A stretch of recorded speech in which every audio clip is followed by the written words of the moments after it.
하나님 아버지, 오늘도 신실하신 하나님을 찬양하기를 원합니다. 우리에게 믿음의 사건이 일어나게 해주시고 또 살아계신 하나님을 목도하는 자리가 되게 하여 주셔서 여전히 날마다 우리에게 날마다 셀 수 없는 은혜로 채워주시는 그 하나님을 만나는 감격이 또 예배 가운데 가득하도록 도와주옵소서. 예수님의 이름으로 기도드리옵나이다. 아멘. 네, 오늘 이 시대 부활이라는 얘기가 우리에게 굉장히 믿지 않는 사람들에게는 굉장히 어려운 얘기가 되죠. 사실 유대인, 이 예수님이 복음을 전하셨던 이 당시에도 굉장히 이 얘기는 충격적인 사건이었습니다. 17절에 우리 말씀 한번 읽어보겠습니다. 예수께서 와서 보시니 나사로가 무덤에 있은지 이미 나흘이라. 그렇죠. 여기 보니까 이미 나흘이라 그럽니다. 정상적으로 말하면은 이미 요즘 우리나라를 봐도 이렇게 오래 시간이 지체될 일이 별로 없던 일들이죠. 이 장례를 치러야 될 시간이 어쩌면 지나가야 되는 시간이잖아요. 도저히 이 나흘은 우리가 생각할 때에 부활이 일어날 수 없는 사건입니다. 아무리 생각해도 가능성이 제로라는 것을 우리에게 보여주고 있는 날이 바로 나흘이라는 날이 되는 거죠.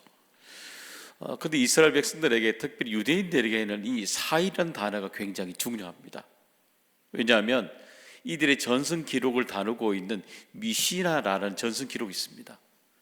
거기 보게 되면은 죽었다가 사람이 사흘 만에 살아난 경우가 몇 번 있었다고 기록이 되어 있습니다. 이들에게는 사람이 죽었다가 살아나는 경우, 그죠?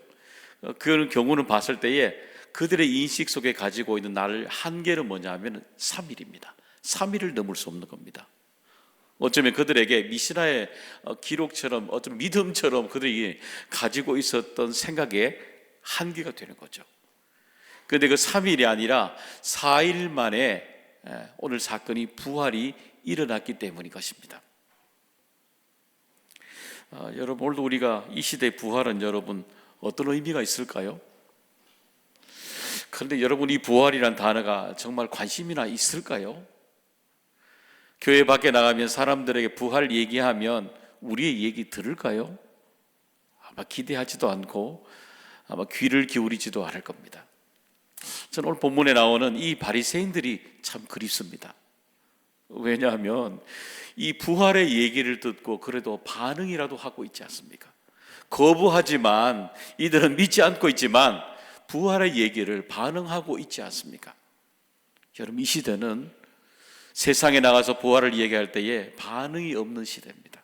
무종교 시대에 우리가 살아가고 있지 않습니까?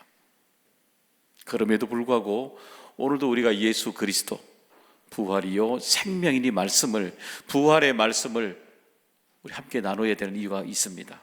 그것은 뭐냐면 부활은 여전히 우리들에게 앞으로도 진리고 길이고 진리요 생명이기 때문인 것입니다. 그럼 부활은 어떤 의미가 우리에게 또 있을까요? 그것은 오늘도 우리들에게 믿음의 부활을 말씀해 주시고 있습니다. 우리 신약 전체 보게 되면은 알다라는 단어죠. 안다라는 단어가 319번이 나옵니다. 27권 안에 319번이 안다라는 단어가 나오는 거죠. 근데 그 중에서 요한복음에만 얼마나 나오냐면은 84번이 나옵니다. 한 권에만. 그러니까 유독 요한복음에 안다라는 단어가 집중적으로 4분의 1이 다 거기에 집중되어 있다는 것을 우리가 알 수가 있죠. 오늘 우리 요한복음 11장에 보면 예수님과 마리아와 마르다의 대화를 보게 되면 이 단어가 여전히 반복이 되고 있습니다. 우리 한번 볼까요? 한번 22절의 말씀 읽어보겠습니다. 그러나 나는 이제라도 주께서 무엇이든지 하나님께 구하시는 것을 하나님이 주실 줄을 아나이다.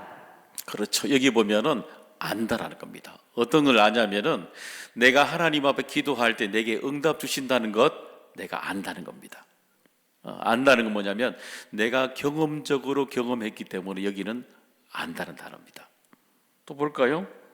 23절 24절의 말씀도 한번 읽어보겠습니다. 예수께서 이르시되 내 오라비가 다시 살아나리라. 마르다가 이르되 마지막 날 부활 때에는 다시 살아날 줄을 내가 아나이다. 그렇죠. 여기 보니까 예수님이 마르다 이야기 중에 이렇게 말씀 주시잖아요. 내 오라비가 나사로가 다시 살아나리라. 그 말씀을 주셨을 때 마르다가 어떻게 대답하냐면은 마지막 날에 부활 때에 다시 살아날 줄을 내가 아나이다 말합니다. 이 경험을 말하거든요. 자기가 생각했던 것, 경험적으로 이때까지 내가 지식으로 쌓아왔던 것, 그것을 통해서 내가 안다라고 말씀합니다. 정말 알까요?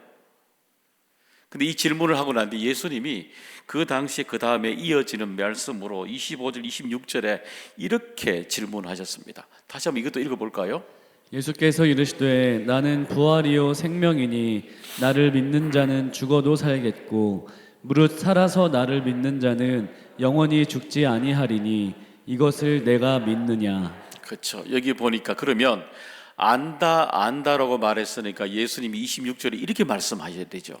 무릇 살아서 나를 믿는 자는 영원히 죽지 아니하리니 내가 이것을 알고 있느냐라고 물어야 되죠.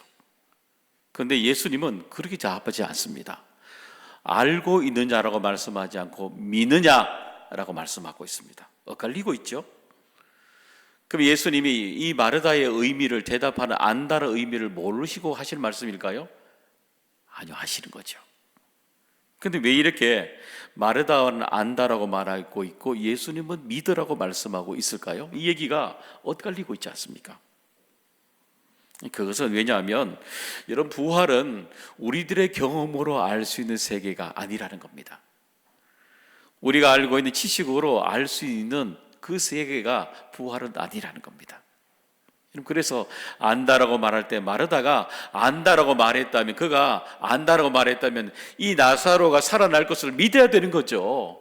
뭐라 그래요? 끝까지 못 믿잖아요. 아는 것으로 끝이 나고 있는 겁니다. 여러분 종종 우리가 알고 있는 지식에 오류가 있습니다. 사람들이 만약에 얘기할 때에 나는 객관적이라고 생각합니다. 이성적이라고 생각합니다. 합리적이라고 생각합니다. 그런데 여기에 합리적이라는 것, 이성적이라는 것, 객관적이라는 단어 안에는 내가 경험한 것이라는 제한이 있습니다. 내가 경험한 것 안에서는 내가 그 얘기에 대해서 이야기를 할 수가 있죠.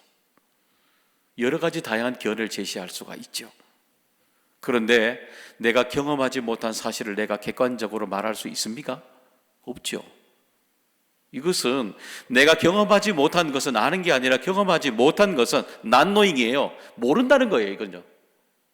부활은 객관적이라는 사실의 얘기가 아니라 내가 모른다고 이야기해야 되는 거예요. 객관적인 사실이 아니니까요. 내가 경험하지 못한 세상을 이해하고 있는 거니까요. 그것은 경험의 얘기, 아는 얘기가 아니라 난노잉의 이야기는 내가 모른다고 말해야 되는 무지로부터 이야기가 되는 겁니다. 그래서 부활은 우리에게 경험의 세계가 아니라 지식의 세계도 아니고 우리에게 믿음의 세상이라고 우리에게 말씀해 주고 있는 것입니다. 여러분 그러면 어떻게 우리가 믿어야 될까요? 그것은 하나님께서 우리에게 주시는 말씀으로 믿어야 되는 것입니다. 여러분 예전에 휴대폰 광고 중에 이런 문구가 하나, 예전 문구예요. 011 여러분 들어보셨죠?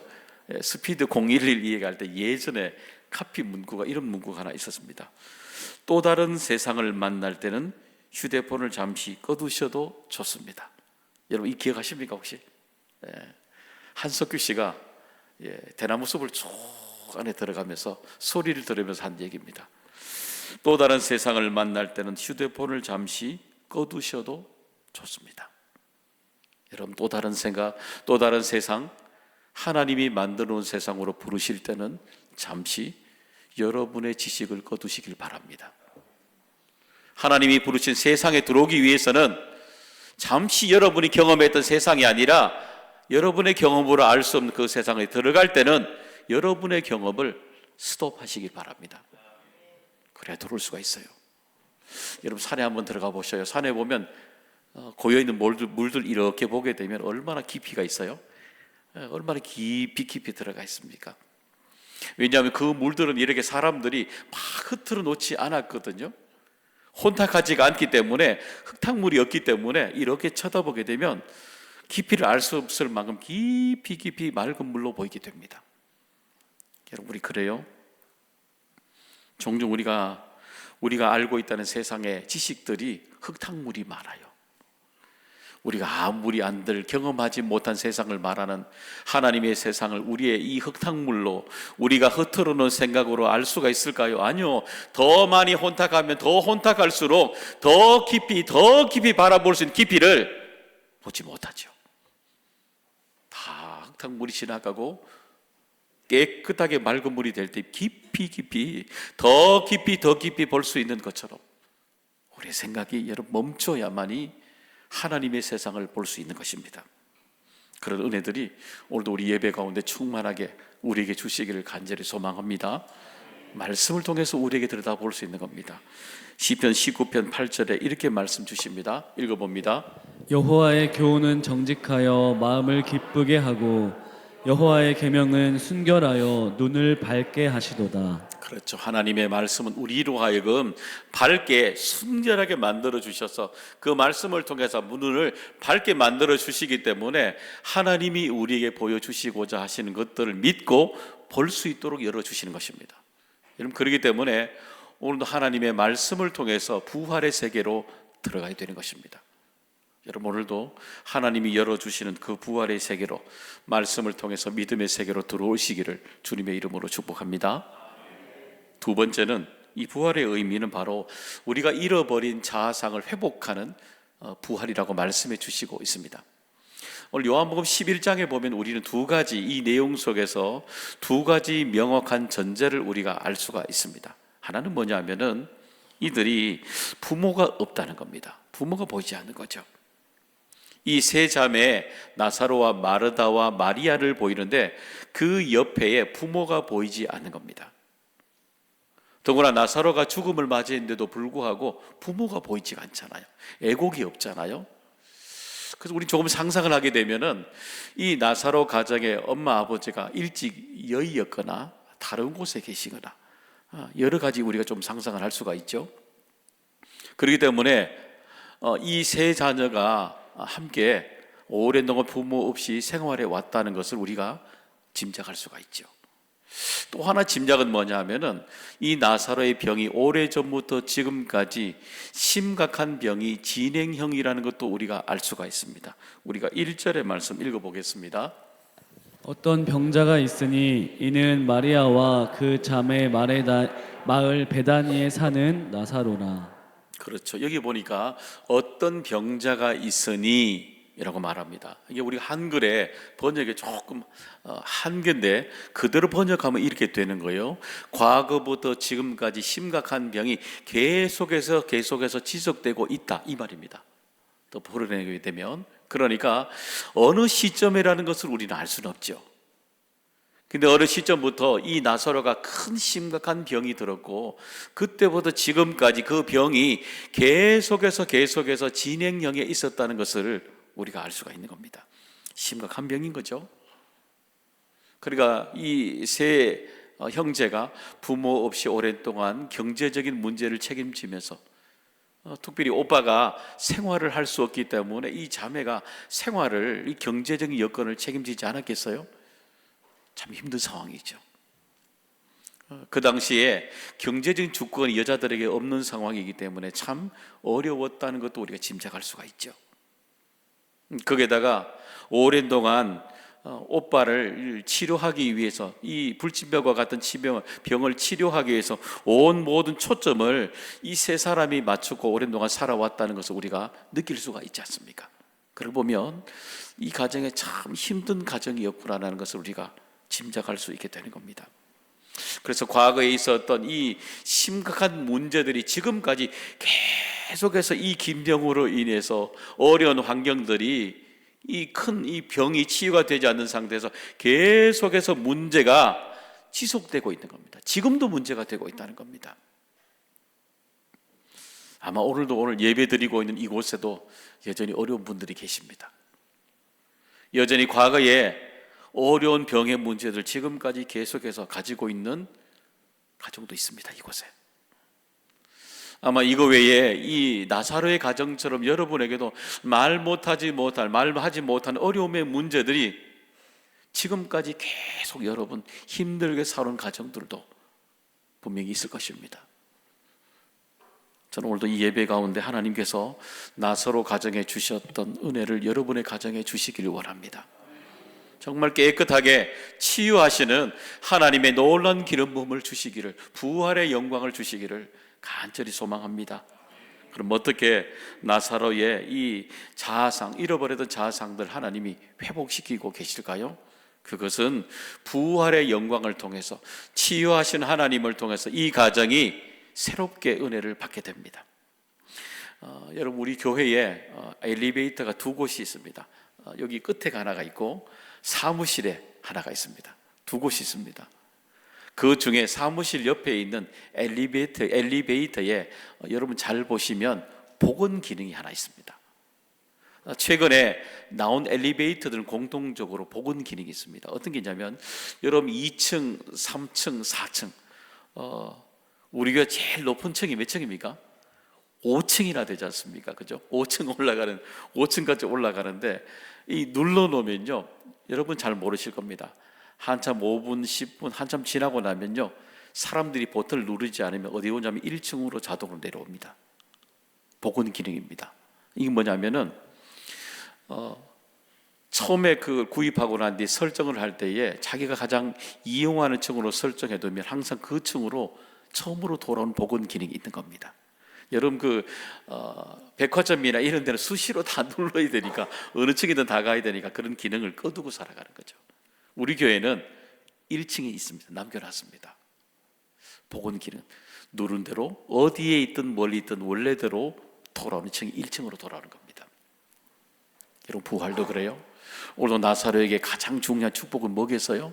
왜 부활이 일어나야 되겠어요? 이 나사로에게는 처음으로 돌아오게 하는, 이 복원하게 하는 은혜가 있어야 되는 겁니다. 이전으로 돌아오게 하는 겁니다. 새로운 것도 아니죠. 이전에 건강했던 그 시간으로 부활은 다시 돌아오게 하는 겁니다. 처음 만났을 때 말입니다. 그리고 건강하게 온 가족이 함께 일상을 보낼 수 있는 그 시간으로, 예전에 보냈던 그 시간으로 돌아오게 하는 것, 그게 바로 부활의 은혜가 되는 것입니다.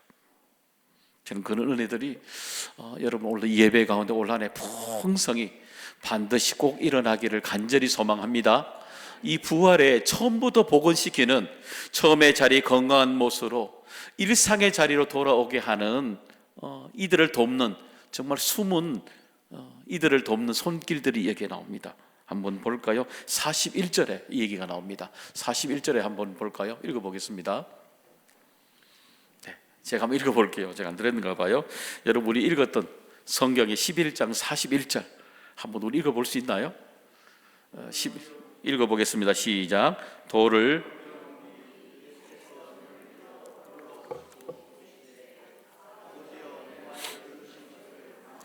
그렇죠. 오늘 마리아와 마르다 가족 외에 그 돌을 옮겨야만이 나사로가 나올 수가 있잖아요. 그 얘기를 들을 때에 돌을 옮겨놓는 사람이 거기 있었다는 겁니다. 한번 보셔요. 얼마나 나흘이 되면 얼마나 악취가 나겠어요. 그죠? 악취가 나는 사람을 본다는 거, 여러분 보통 사람 선뜻 즐거운 일이 아니잖아요. 반기는 일이 아니잖아요.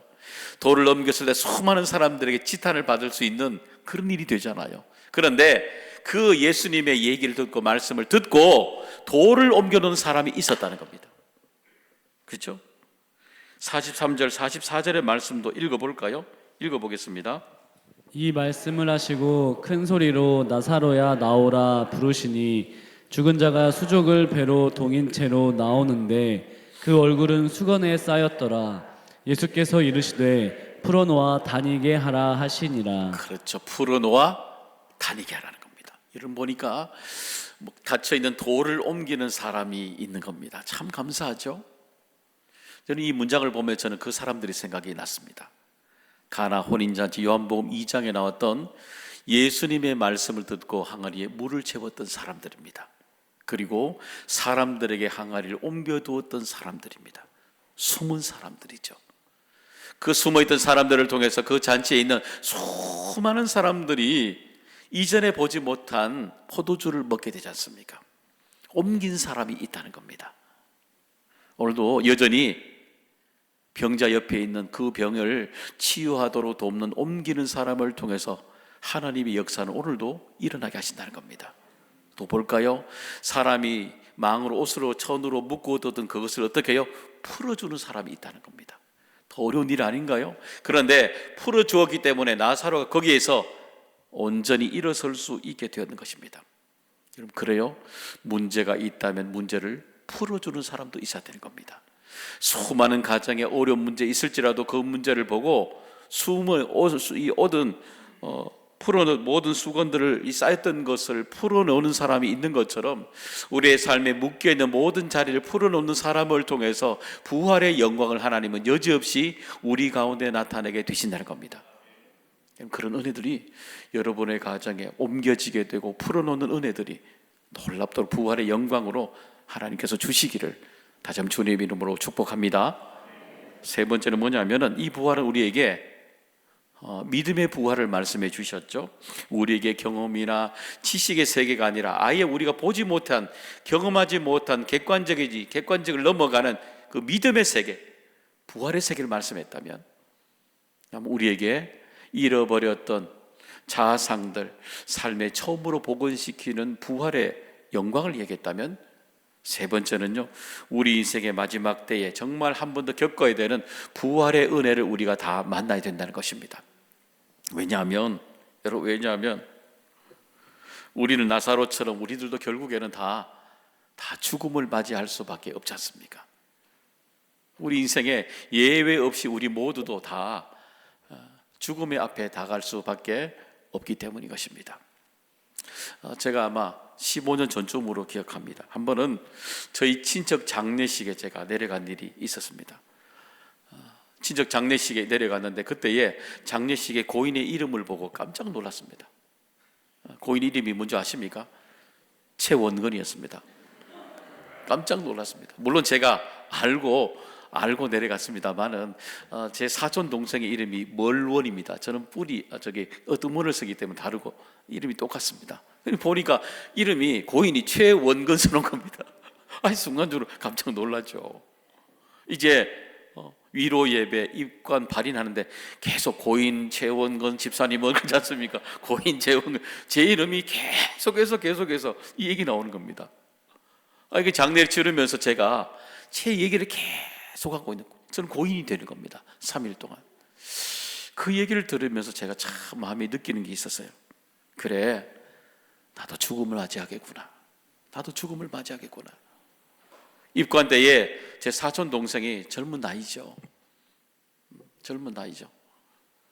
그 관에서 이렇게 옷을 입고 이렇게 저를 바라보고 있는데 보면서요, 그래, 언젠가는 나도 저 자리에, 죽음의 자리에 들어갈 자리구나. 나도 언젠가는 이 마지막 때에 내 인생이 오겠구나. 그날 참 제게는요, 제가 죽었다가 살아난 날이었습니다. 얼마나 기쁜 얘기가 제게 질문이 되었는지 모릅니다. 지난 교회에 있을 때 있었던 일입니다. 지난 교회에 있었던 권사님의 얘기입니다. 그 권사님이 마지막 때에 제가 함께 시간을 보냈던 분입니다. 그분이 제가 교구 활동을 하면서 그때에 여러 가지 활동을 하는데 교구 활동을 할 때 그때 그분이 암을 그때 이제 치료를 하시고 아마 3년이 넘어가고 아마 4년 차가 되었을 거라고 제가 기억합니다. 그때 교구 활동에 누구분을 추천해 주셔서 그분이 교구의 총무를 맡으셨습니다. 저와 함께 그때 이제 지난 교회는 워낙 크기 때문에 여러 가지 돌봄이 많이 필요합니다. 근데 그분이 교회 구석구석을 관리하는데 얼마나 잘하시는지 모릅니다. 근데 늘 웃으세요. 그래서 그분의 별명이 뭐냐면은 스마일맨입니다. 스마일맨. 그리고 어떤 일이 그분이 들으면 그분이 제일 먼저 하는 일이 뭐냐? 어떤 얘기 그럼 이야기하다가도 웃고 저러다 웃고 얼마나 계속해서 많이 웃는 줄 모릅니다. 너무 감사하죠. 그래서 2년 동안 그분과 함께 사역을 감사함으로 잘 마치고 저는 담임 목사로 오게 되었습니다. 그리고 담임 목사를 부임하고 난 뒤 2년 뒤에 그분의 얘기를 들었습니다. 암이 재발을 해서 이제 임종을 앞두고 있다는 얘기를 들었습니다. 제가 너무너무 충격을 받았죠. 왜냐하면 너무너무 그분이 감사했거든요, 저는. 그래서 그분 계시는 인천에 있는 병원에 무지개 병동에 이렇게 찾아갔습니다. 찾아갔더니 암 환자가 그러면 안 되잖아요. 반칙이죠. 그 병실이 아니라 층에 제가 간다고 엘리베이터 앞에 저를 보기 위해서 엘리베이터 앞에 이렇게 서 있더라고요. 그리고 저에게 예전처럼 똑같이 인사를 이렇게 하시면서 목사님 모셨어요 그러더라고요. 그리고 그분하고 병동에 이렇게 같이 걸어 들어가서 병석에 앉히고 이런저런 얘기를 하고 예배를 드렸습니다. 그리고 예배를 드리고 마지막에 이런저런 지나온 얘기죠. 나누면서 그런 얘기를 해요. 지금도 그 얘기가 잊어지지가 않습니다. 목사님과 함께 2년이 제게 너무너무 행복했습니다. 목사님, 내 인생에 2년 동안 하나님의 일을 마지막에 2년 동안 했다는 거 정말 후회가 없습니다. 너무너무 행복한 시간이었습니다. 그 얘기를 하더라고요. 그 얘기가 잊어지지가 않습니다. 그러고 난 뒤에, 그리고 그 다음날 사랑 남편과 아들이 있는 자리에서 제가 함께 했던 권사님 한 분 앞에서 평안한 마음으로 가족들과 다시 만날 것을 기대하면서 이야기하면서 하나님이 부르시는 천국의 자리에 올라갔습니다.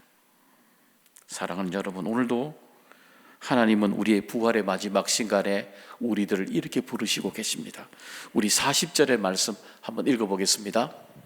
예수께서 이르시되 내 말이 내게 믿으면 하나님의 영광을 보리라. 그래요. 하나님은 우리 부활의 자리에서, 우리 인생의 마지막의 자리에서 우리를 통해 영광을 만나길 원합니다. 그 영광은 어떤 영광이에요?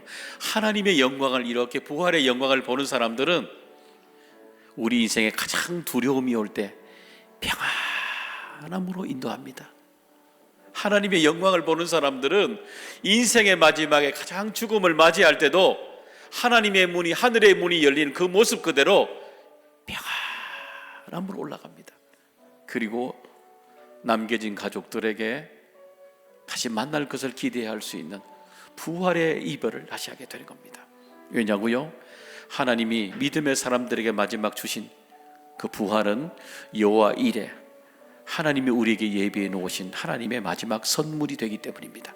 그것을 본 사람들은 하나님의 영광을 바라보며 마지막 순간에 나가게 되는 것입니다. 사랑하는 여러분, 나는 부활이요 생명이니, 우리 부활을 얘기할 수 있다는 것이 우리에게 얼마나 감사한지요. 믿음의 세계를 통해서 만나게 되는 겁니다. 그리고 우리에게 잃어버리던 자아상들을, 부활을 살아가면서 우리는 매일마다 회복하며 살아가는 겁니다. 그리고 장차 마지막 날 우리도 부활할 것입니다. 그래서 죽음을 넘어 우리에게 하나님의 영광을 보게 하시는 그 자리에 우리 모두가 들어가게 될 것입니다. 그런 은혜가 우리 모두에게 넘쳐나기를 주님의 이름으로 축복합니다.